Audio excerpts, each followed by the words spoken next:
جبریل امین سے حضور نے پوچھا کہ مجھے جہنم کے عذابوں کا تذکرہ سناؤ۔ عرض کی حضور سب سے ہلکا عذاب جہنمی کو جو دیا جائے گا وہ یہ ہے کہ اس کے پاؤں میں آگ کے جوتے ہوں گے، باقی پورا بدن اس کا سلامت ہوگا، صرف پاؤں میں آگ کے جوتے رکھے جائیں گے۔ یہ خفیف ترین عذاب ہے۔ یغلی منہما دماغہ، جوتے پاؤں میں ہوں گے لیکن دماغ پگھل کے ناک اور کانوں کے راستے سے باہر آ جائے گا۔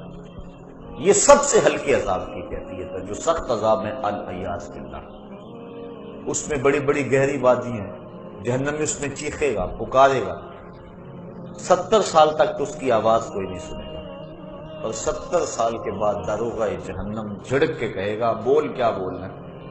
وہ کہے گا کہ مجھے پانی دو، اس کو پھر پانی دیا جائے گا۔ کون سا پانی؟ مائے معین نہیں، سلسبیل نہیں، کوثر نہیں، تسنیم نہیں۔ کون سا پانی؟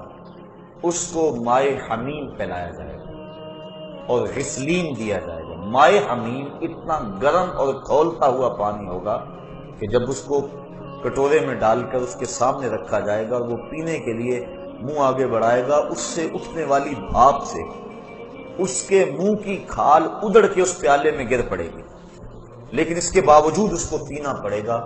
یہ اس کے عذاب کی ایک صورت ہوگی۔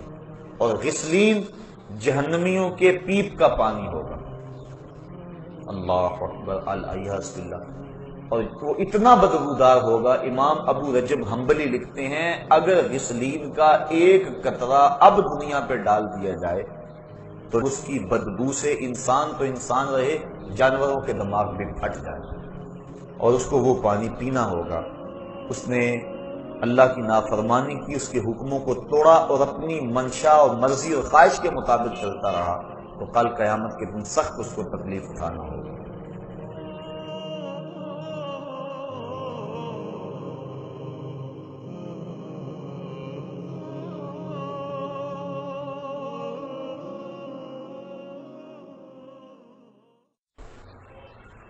جبریل امین سے حضور نے پوچھا کہ مجھے جہنم کے عذابوں کا تذکرہ سناؤ۔